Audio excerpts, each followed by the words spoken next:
ایک نیک آدمی ساری رات عبادت کرتا رہا، ساری رات قیام کرتا رہا، ساری رات رکوع کرتا رہا، ساری رات سجدوں پہ سجدے کرتا رہا۔ جب رات کا دوسرا پہر آیا، جب دعا کے لیے ہاتھ اٹھائے تو غیب سے آواز آئی، او بے مراد، او بدبخت، دفع ہو جا، ہم نے تیری نماز قبول نہیں کی، دفع ہو جا، ہم نے تیری عبادت قبول نہیں کی۔ ہائے، یہ رات گزر گئی۔ دوسری رات بھی اس نیک انسان نے، نیک آدمی نے ایسا ہی کیا۔ دوسری رات پھر قیام کرتا رہا، رکوع کرتا رہا، سجدوں پہ سجدے کرتا رہا، پوری رات عبادت کرتا رہا۔ جب سحری کا وقت آیا، جب دعا کے لیے اللہ سے کچھ مانگنے کے لیے ہاتھ اٹھائے تو وہی پچھلی رات والی آواز آئی، او بے مراد، او بدبخت، دفع ہو جا، ہم نے تیری عبادت قبول نہیں کی۔ تو ساتھ میں ہی ایک مرید بیٹھا تھا۔ یہ خبر پا کر اس بابا جی کے ایک مرید نے، اس نیک آدمی کے مرید نے کہا، پیر صاحب، جب آپ کو معلوم ہو گیا ہے کہ قبولیت کا دروازہ میرے لیے بند ہو گیا ہے، قبولیت کا دروازہ اللہ نے میرے لیے بند کر دیا ہے، پھر رات بھر جاگنے کا کیا فائدہ؟ اور جب قبولیت کا دروازہ بند کر دیا گیا ہے آپ کے لیے، جب اللہ تعالیٰ آپ کی دعا بھی قبول نہیں کرتا، پھر اس قدر رات کو جاگنے کا، اس قدر مشقتیں کاٹنے کا کیا فائدہ؟ مرید کی یہ بات سن کر بزرگ نے یاقوتی رنگ کے آنسو چہرے پہ بہاتے ہوئے کہا، بیٹے، اگر میرے مالک نے مجھ سے باغ مول لی ہے تو کیا میں بھی اس سے باغ مول لوں؟ بیٹے، یہ کام تو میں تب کر سکتا ہوں جب اس دروازے سے علاوہ کوئی اور دروازہ موجود ہو۔ مرید، اگر سوالی کو ایک دروازے سے نہ ملے تو دوسرا دروازہ اس کے لیے کھلا رہتا ہے، اور یہ نخرے سوالی تو کرے، لیکن میں کیا کروں؟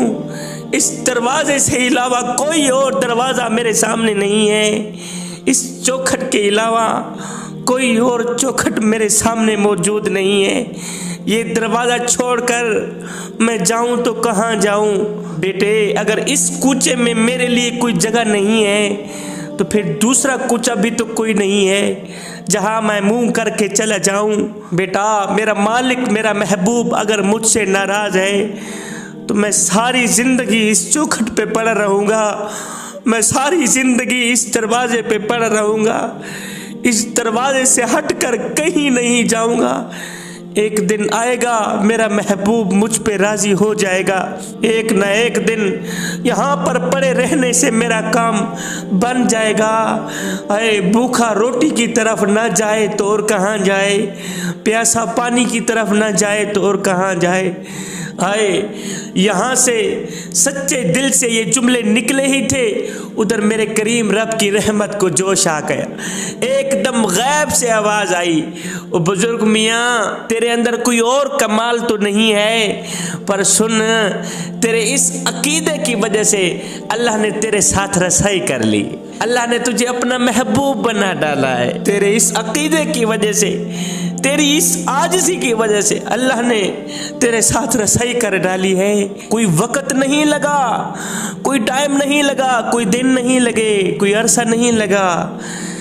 ایک ہی پل کے اندر اندر، ایک ہی سیکنڈ کے اندر اندر کریم رب کے ساتھ صلح ہو گئی۔ مولانا روم رحمت اللہ علیہ فرماتے ہیں، اے گنہگار بندے، دنیا کے دروازے چھوڑ، اس کریم رب کی چوکھٹ کھڑکاتا رہے، اس کریم رب کا دروازہ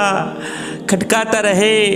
ایک نہ ایک دن تو کھل جائے گا، ایک نہ ایک دن تو خیرات مل ہی جائے گی۔ جوانو، رب کے عشق میں، رب کی محبت میں، معرفت الہی میں ایک وہ مقام بھی آتا ہے کہ دعا تو رہی بڑی دور کی بات، انسان صرف سوچتا ہے اللہ پوری کر دیتا ہے۔ ابھی انسان دعا کے لیے ہاتھ نہیں اٹھاتا، ابھی سوچ رہا ہوتا ہے، ہاتھ اٹھانا تو رہی دور کی بات، ابھی انسان سوچ رہا ہوتا ہے اللہ پوری کر دیتا ہے۔ شیخ سعدی علیہ الرحمہ فرماتے ہیں بازار میں ایک آقا اپنے غلام کو بیچنے کے لیے بولی لگا رہا تھا، مگر اس غلام با وفا کو اپنے آقا سے بچھڑنا ہرگز پسند نہ تھا۔ اے میرا دل اس وقت جل گیا کہ جب آقا غلام کی بولی لگا رہا تھا، جب آقا غلام کی قیمت لگا رہا تھا، غلام کو بیچ رہا تھا، اور غلام رو رو کے کہہ رہا تھا، تڑپ تڑپ کے کہہ رہا تھا، چیخ چیخ کے کہہ رہا تھا، آقا مجھے نہ بیچ، مجھے نہ بیچ، کیونکہ تمہیں تو میری طرح کے ہزاروں غلام مل جائیں گے مگر مجھے تجھ جیسا آقا نہیں ملے گا۔ جوانو، اللہ تعالیٰ کو بندگی کرنے والوں کی کمی نہیں ہے، نمازیں پڑھنے والوں کی کمی نہیں ہے، قرآن پڑھنے والوں کی کمی نہیں ہے، اللہ تعالیٰ کو نیک بندوں کی کمی نہیں ہے، لیکن بندوں کو اس جیسا خدا نہیں مل سکتا، تجھے اور مجھے اس جیسا کریم رب نہیں مل سکتا، تجھے اور مجھے اس کریم رب جیسی چوکھٹ نہیں مل سکتی، اس کریم رب کے دروازے جیسا کوئی دروازہ نہیں مل سکتا۔ حضرت سلطان باہو نے کیا خوب لکھا تھا، فرمایا سن فریاد پیران دیا پیرا، میں آنکھ سناواں کینو، تے جیا مینو ہور نہ کوئی، تے میں جیا لکھاں تینو، پھول نہ کاغذ بتیاں والے، اور در تو ڈھک نہ مینو، جے میں وچ ایڈے گناہ نہ ہوندے تے تو بخشاندہ کینو۔ حضرت شیخ سعدی علیہ الرحمن نے کیا خوب لکھا تھا، فرمایا او گناہ کرنے والے، او مالک کی چوکھٹ سے ہٹ کر دوسروں کی چوکھٹ پہ جانے والے، کریم رب کا دروازہ چھوڑ کر غیر کے دروازے پہ جانے والے گنہگار، پھر تجھ سے بہتر تو وہی کمیاروں کا کھوتا نکلا۔ اگر مالک کھوتے کو چارہ نہ ڈالے تو کھوتا پورا دن باہر سے چر کر آتا ہے، شام کو نوکری مالک کی کرتا ہے، پورا دن باہر سے چر کر آتا ہے، شام کو نوکری مالک کی کرتا ہے۔ او نادان، تو کس طرح کا بندہ ہے کہ تو کھاتا بھی مالک کا ہے، نافرمانی بھی مالک کی کرتا ہے، تو اس کی فرما برداری کر یا نہ کر، وہ تیرا بھی خیال رکھے گا، اور تیرے چھوٹے چھوٹے بچوں کا بھی خیال رکھے گا۔ بندے، میرا اللہ فرماتا ہے اگر میرے دروازے پر فرعون آ جاتا، فرعون، میں تو اس کو بھی بخشنے کے لیے تیار تھا، تو ویسے ہی میرا اپنا ہے،